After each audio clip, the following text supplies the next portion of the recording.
Hey guys, Sean here from Tesla Family. It's a beautiful sunny day here in central Maryland. We are getting really good solar collected within the panels. We've been able to charge up my Powerwall up to 100%, but I also need to charge my Model 3. I want to show you how charging my Model 3 impacts Powerwall. I've just plugged in the car. Powerwall has a maximum discharge rate of 5 kilowatts, and my car is drawing 12 kilowatts.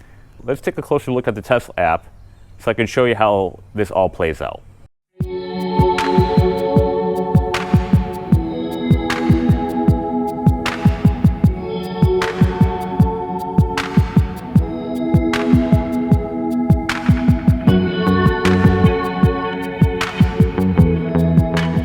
All right, here is Powerwall. We are charging with the high-powered wall connector. You can see here the green light going down. Model 3 is plugged in. We're charging. Let's take a look at the screen.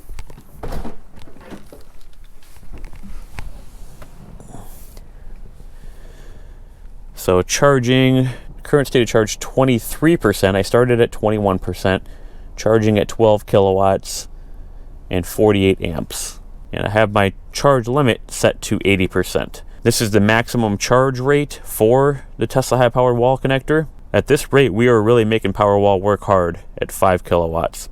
Current charge time to get from 24% to 80% is 4 hours and 10 minutes. I just plugged in my Model 3. The state of charge on Model 3 was 21%, trying to bring it back up to 80%. Powerwall can only push out 5 kilowatts max. So in order to cover my current home needs, charging the car and whatever else is going on in the house, we are drawing 5 kilowatts max from the Powerwall. It's currently at 100%. The full 6 kilowatts of solar are also going into the home, and we're pulling 3.4 kilowatts from the grid. So I can be 100% self-powered on a day when I'm not charging the Model 3, but charging the Model 3 at least at 12 kilowatts means I do need to draw some credits from the grid. Okay, it's about 2 hours later, and my state of charge in Model 3 is up to 59%, so we've added around 40% to the battery in 2 hours. Still charging at 11 to 12 kilowatts and 48 amps. Let's take a look at how this has impacted Powerwall. So taking a look at Powerwall here, mounted on the wall next to my Model 3, the green bar is steady. It's a static bar. It's not flat, not blinking, not strobing, not pulsing, I guess is the word I'm looking for, which means it's in standby mode. When Powerwall is charging or discharging, you see sort of a pulsing of this green light, but we're not seeing that right now because Powerwall has hit the 20% discharge limit and is now in standby mode. I'm saving that lower 20% for backup purposes, and Powerwall will not charge again until Model 3's charging is completed. Let's take a closer look using the Tesla app. All right, here's the Tesla app showing my Model 3 charging up to 60% now, charge limit of 80%. Let's kick it over to my Powerwall or to the Tesla Energy app. All right, so we can see here that Powerwall is in standby mode on the visualization, and we're pulling 6 kilowatts of solar and 6.6 kilowatts from the grid in order to supply my home with the 12.5 kilowatts needed. Most of that is for charging a Model 3.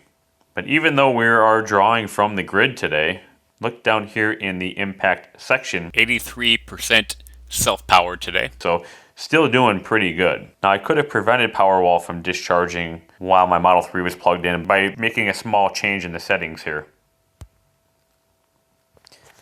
So I could set backup reserve back up to 100%, and that would have told my gateway to not use any of my Powerwall except for a grid outage. That way I would have been pulling the 6 kilowatts from the solar and the 6.5 from the grid like I am now, and I still would have had a full Powerwall that could have been used for overnight.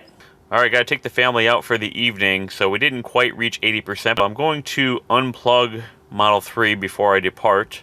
Still charging at 11 kilowatts.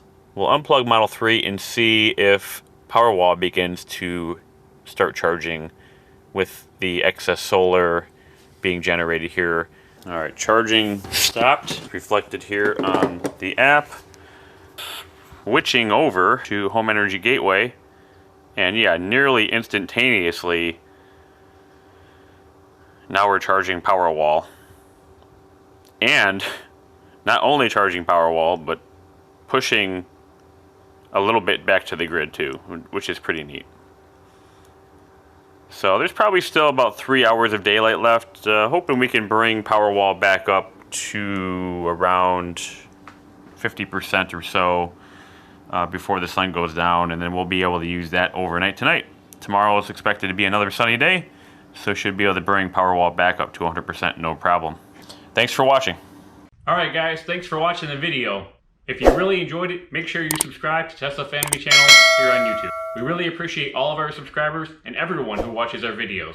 Thank you very much. If you have any questions, feel free to leave a comment down below, and I'll get back to you soon. Check out all of our other videos as well. Also, follow us on Twitter at Tesla Family Chan. Use my referral code to buy Tesla solar roof or solar panels. You'll get a reward after system activation.